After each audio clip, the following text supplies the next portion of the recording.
I think I have a Shrimpcot in between my tooth. What's a Shrimpcot?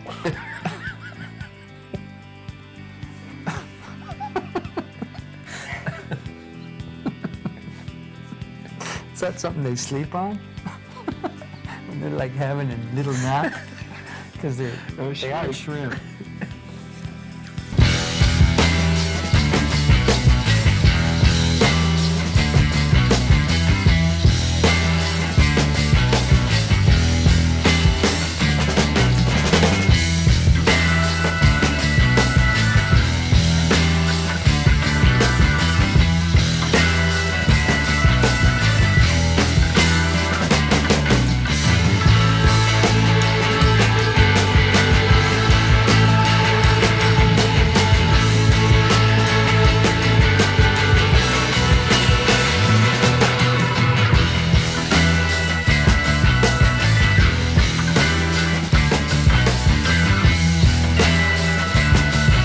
Rush. My favorite band, your favorite band. I'm not an idiot, you know. At first I think... Yes, you are.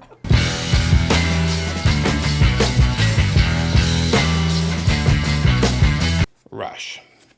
This is a reissue of the vinyl. More importantly, it came part of this package, which is a really cool package. It is a box, okay? Inside this box, if you haven't seen it, it's pretty cool. It actually has our old masters list, okay? Original handwritten stuff, you know, like for the multi-track tapes that they used. It has this Rush family tree. Oh, no. I just peed my pants. Albums came very quickly back then, right? The guys would release an album. They'd go on the road, okay, to tour to support it. Meanwhile, they'd be writing songs while they're on the road, and then right back into the studio with a really abbreviated, short amount of time to cut an album. This was recorded, okay, August 26, 1974, in Cleveland, Ohio. The first time in an American broadcast was Rush, what they call Rush ABC, or the first American broadcast. This is what's great. That's the day I was born. So this album is special, still wrapped. Okay, got this as a Christmas present from my wife. And it's special because, again, this celebrates my birthday. It celebrates the birthday of Rush. And I just love this album. And it's, I mean, come on, it's gold. All right, both Rush and I turned 50 this year. You know, it's our golden anniversary. Don't you love getting old? This is a reissue of Fly By Night.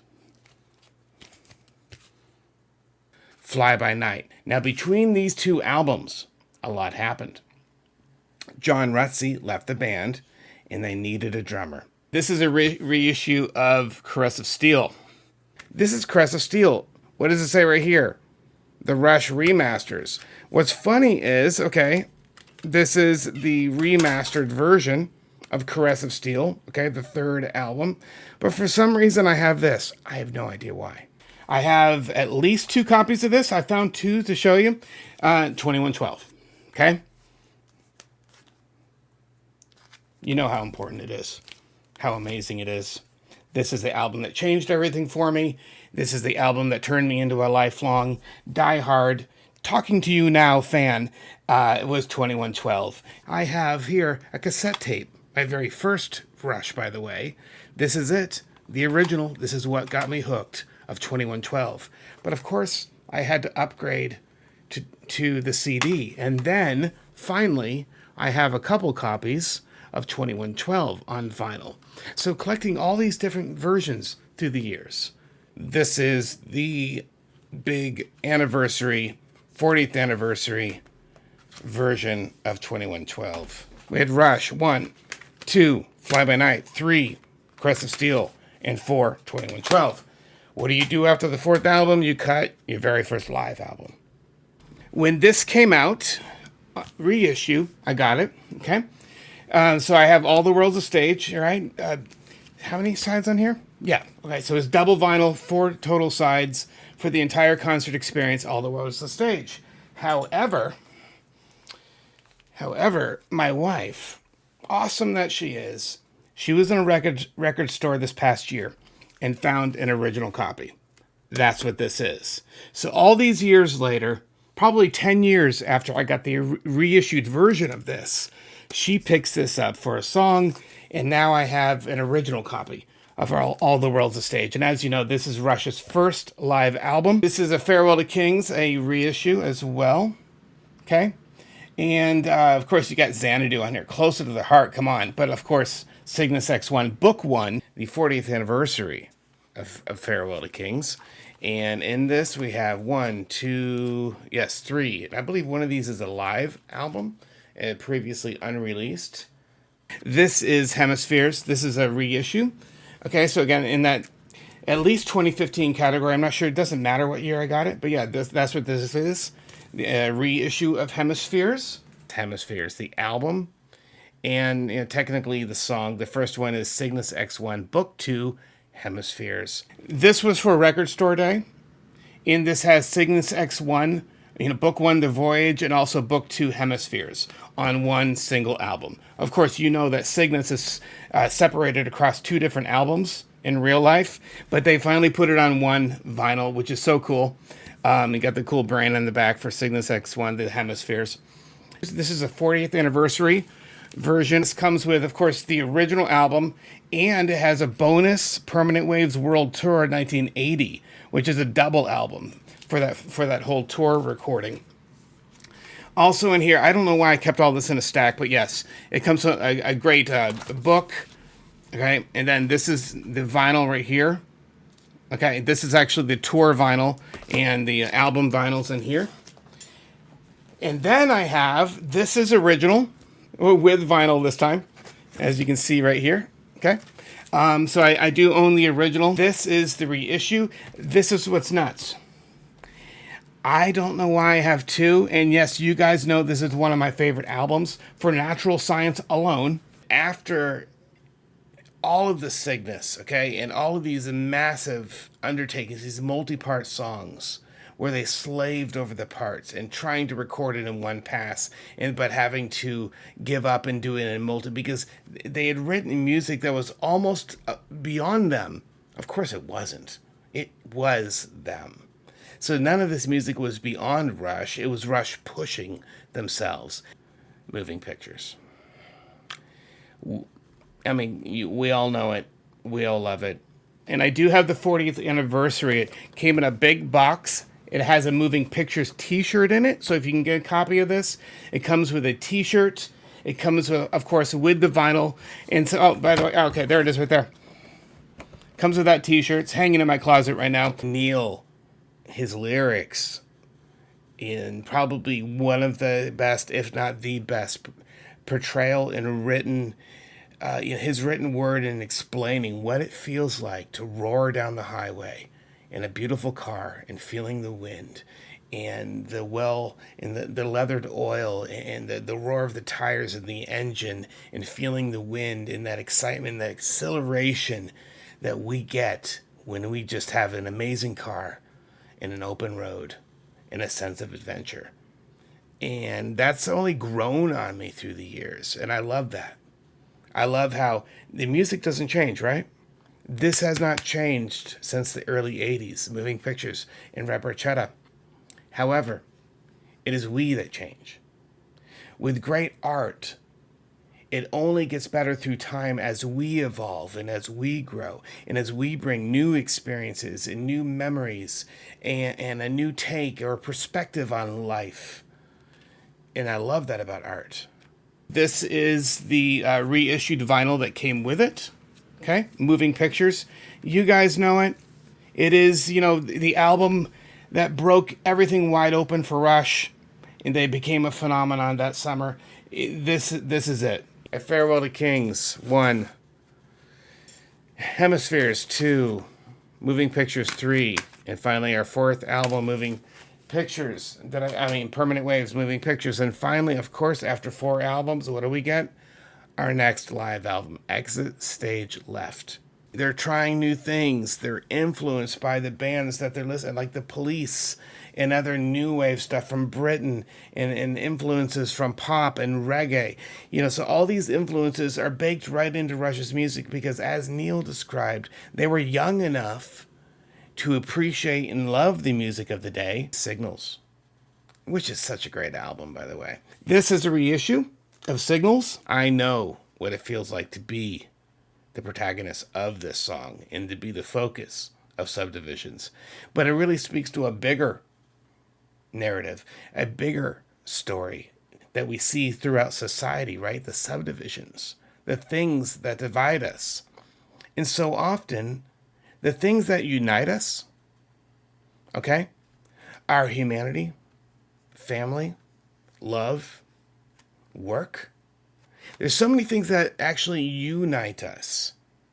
And what's really unfortunate is that some people tend to focus on the negative. And some people, that's all they can do, is focus on the negative and look for division and actually try to promote division.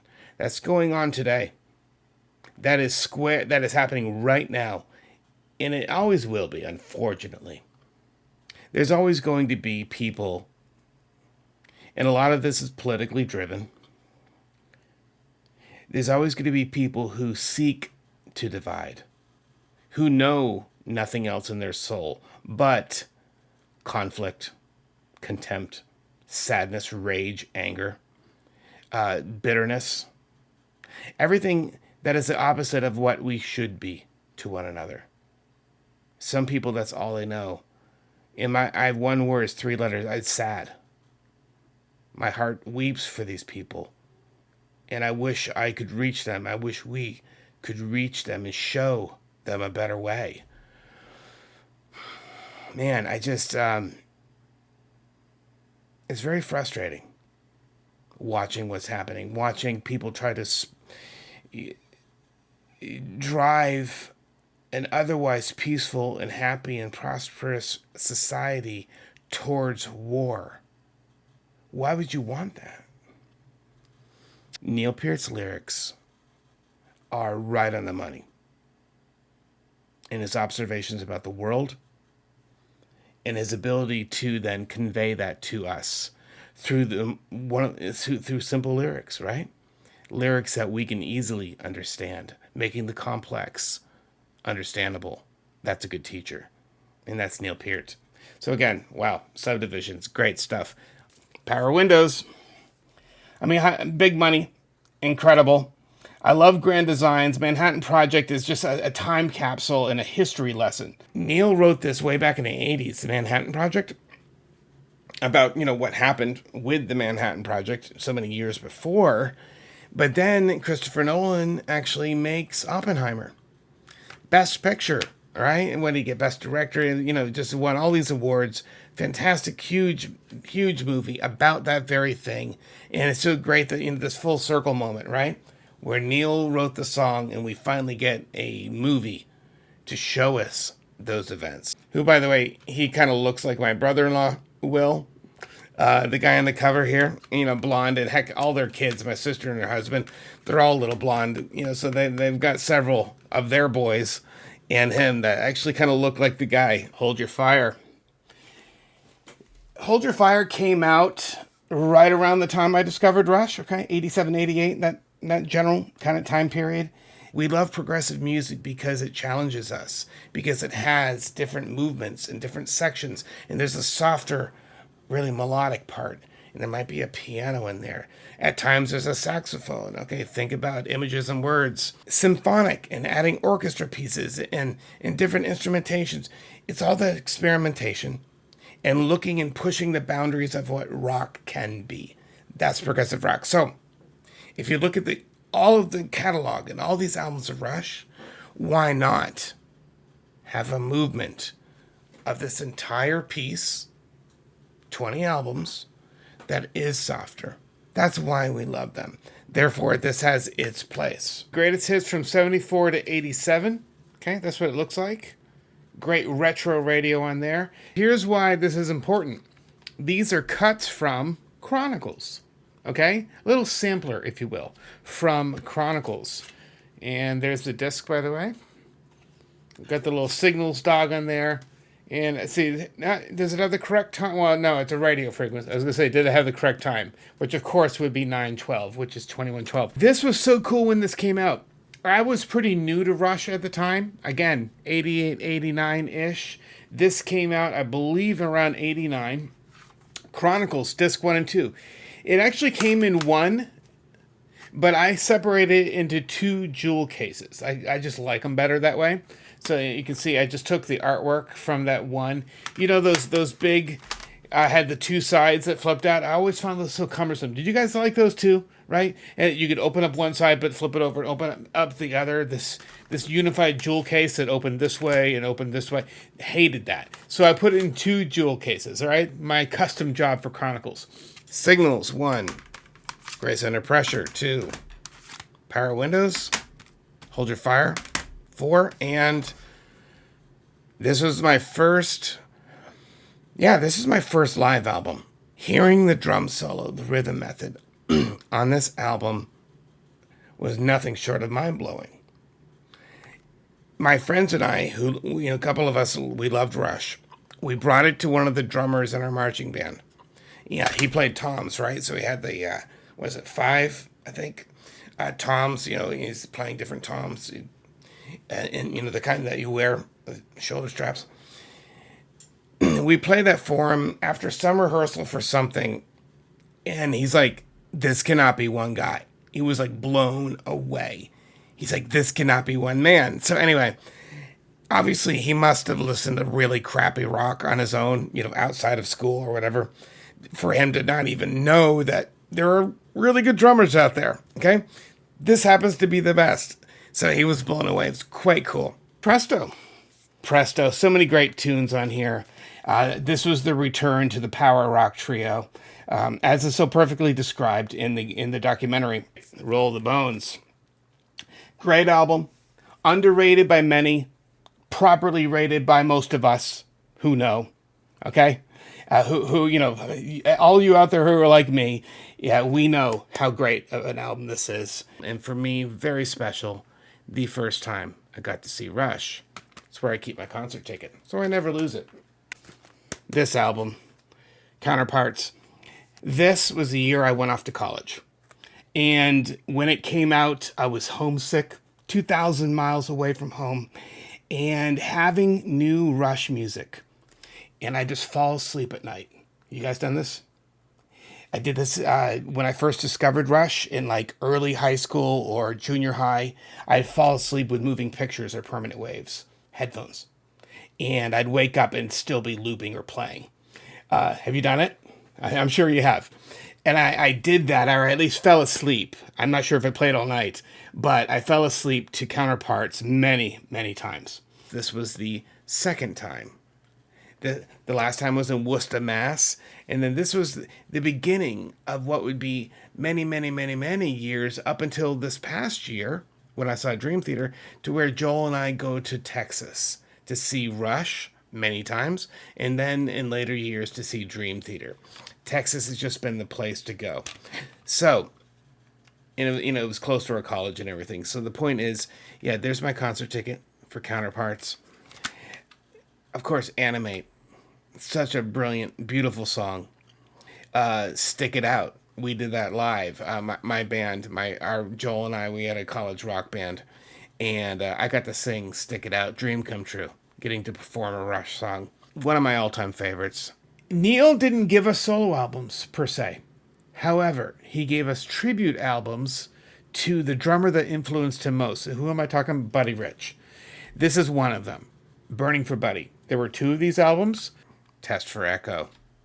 The third time in a row, I got to see Rush. An evening with Rush at, where we see him, Reunion Arena in Dallas, Texas. December 3rd, 1996. December 3rd is days before I got married.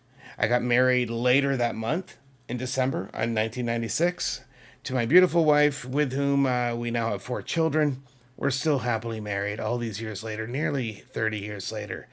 And I love that I got to see Rush just days before our wedding. It's kind of cool. Presto, 1. Roll the Bones, 2. Counterparts, 3. Test for Echo, 4. It was right after this that the tour for Test for Echo that Neil lost his daughter, and within a year or so lost his wife. Of course, we know there were the dark years in every sense of the word for Rush. And during that time, the next thing that was released was a live album, and that's called Different Stages. Fantastic, fantastic album, which opens with Dreamline. What did I say? That's why it was so awesome. Like, I love anything that opens with Dreamline. It's just fantastic. All right, so yeah, this is a double album, okay? Made up of a couple of concerts, I believe, 2 or 3 maybe. We have 2 solo albums during that time. First of which, Alex Lifeson came out with Victor to be my favorite headache. I just recently got it on vinyl. I was so excited to get it on vinyl. I love this album. I wish Geddy would do another, okay? Give us another headache. I would love Ged to do another solo album because this is a lot of fun. I was very excited to finally get my favorite headache on vinyl.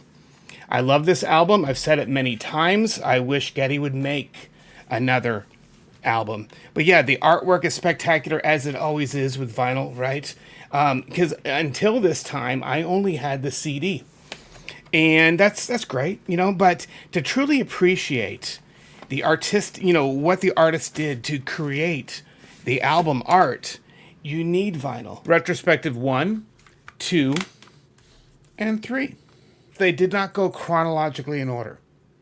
They built these retrospectives for the listening enjoyment. I like that. So you can see starting from over here, the first album, all the way through Permanent Waves. So that's what this covered, Retrospective 1. Retrospective 2, starting with Moving Pictures, all the way through Hold Your Fire. There's a bunch of tribute albums, so that I don't own them all. You guys can go check them out, like CygnusX1.net. Great archive of all kinds of everything Rush, and on there you can see all of the tribute albums through the years, up until recent days, okay? Really recent years. But one of the very earliest ones called Working Man. This is the remixed. When I was going to pick something to get, definitely I want the remixed version. And I own both the original version of course, on CD, and I have the remixed version as well, as many of you I'm sure do. But yeah, guys, this is Vapor Trails. The boys went somewhere they'd never gone before. Sounds like the beginning of a sweet adventure, which in that was Rush in Rio. So yeah, the boys went down to Rio, okay? And were met with a couple of nights of 50, 60,000 rabid fans. And as far as I know, this was the first time that the audience spontaneously and in unison provided vocals for YYZ. They're singing along. They have vocal parts for this, at this point, what, 20-something years? Yeah, ish. Old song, okay, instrumental. And they provide vocal part. Anyway, and that was just magical. 30th anniversary. To celebrate, doesn't put out a new album per se, not in the traditional sense. They record a bunch of covers. Yeah, of course you guys know this. It's called Feedback. There's that classic picture you guys know. This is the R30 30th anniversary live discs, okay? See right here. So I want to bring those out, these CDs. Okay, disc 1, disc 2. Now, what I didn't show earlier is this. This is such a cool, in that it came with all these patches. Vapor Trails, Rush, O2. Okay. This is an original Moving Pictures, okay, vinyl cover. And as you can see, I have the Alex and the Geddy guitar picks. I put them as part of this display. This is special, though, because Mike Mangini and John Petrucci autographed this. I brought this with me to Images, Words, and Beyond. When we saw them, we did a meet and greet with Dream Theater. Snakes and Arrows. All right? 2007, 2008. I got to see this tour. It's awesome. Great album. You know, and you guys probably have each of your favorites I'd love to hear. Underneath my CD, I have right here Woodlawns Pavilion. It's an outdoor theater down in Texas. Okay. August 14, 07. This release, okay, so we're talking multimedia now. We're talking outside the regular type of media of, you know, video and audio and stuff. This is a hybrid. It's got video, it's got lyrics, it's got music, all in one disc. You know, so this is a nice little segue before streaming truly took over. Snakes and Arrows Live. Of course, during that tour, we had the rotisserie chickens on stage. Okay. Which, man, that looks delicious. Wouldn't mind some rotisserie chicken right now. This is a double album. Okay. And let's see. I'll show you the inside. Book in the middle. Ged doing a cool thing on stage there. And by the way, this giant rug, I heard the boys talking about this in the years following, and Geddy kind of wondered who ended up with that rug, right? You know, where did the Snakes and Arrows rug go that covered the stage? I believe Geddy or Alex heard that a fan got it. If you're that person, if you're that guy that has the Snakes and Arrows rug, hey, let me know. I'd love to hear from you. This and the Blu-ray that goes with it, fantastic recording. The Time Machine tour, and this is where, you know, like, because of Clockwork Angels and in and around that time, they went just kind of full steampunk kind of look, which I love. I love that kind of look, and their on stage stuff, and man, Rush, their stagecraft just got better and better and better, didn't it? Retrospective 3. This was double cool, and here's why. This came with both CD and a DVD. CD with all the songs on it, and a collection of the music videos. This was cool. Okay, because remember, Chronicles had music videos, right? This brought us through more of the modern era of Rush's music videos. So a DVD and a CD inside of one cardboard container inside the Retrospective 3, having Retrospective 1, 2, and 3, taking us basically through most of the 70s, 80s, and the early 90s and 90s into the 2000s up into 2000 and beyond. The final album by Rush, fantastic, amazing. It's a fantastic album. The music, spectacular. His drumming, Geddy's voice, and you know, the production value, and the songwriting, Alex's guitar, Neil's drums, but the lyrics so poignant and almost prophetic. With, you think about The Garden being the very last song on the very last album of Rush is The Garden, which is almost like it's Neil's story. It's what he held most dear, right? Family, love, respect. So many of us share that, right? Of what's truly important in life. And as you tending that garden, that is Clockwork Angels. Clockwork Angels Live, Neil actually had multiple drum solos, and he would do different explorations, and he was actually improvising live. He used to really compose everything really tight, okay, and work at everything, and actually, it's a composition, his drum solos. He started to move, and especially with the recording of this, he was allowing a lot more improv in his performance on this album, and then subsequently, his improv on stage and with his solos. So in those, quote, latter years, okay, especially in the Clockwork Angels era, Neil was just challenging himself to come up with parts and rhythms and ideas on the fly. True improvisation in the moment. On stage with them was a string ensemble. And Rush really enjoyed playing with that string ensemble. Don't be surprised when you discover how boring we really are. Did, but I do. Cut!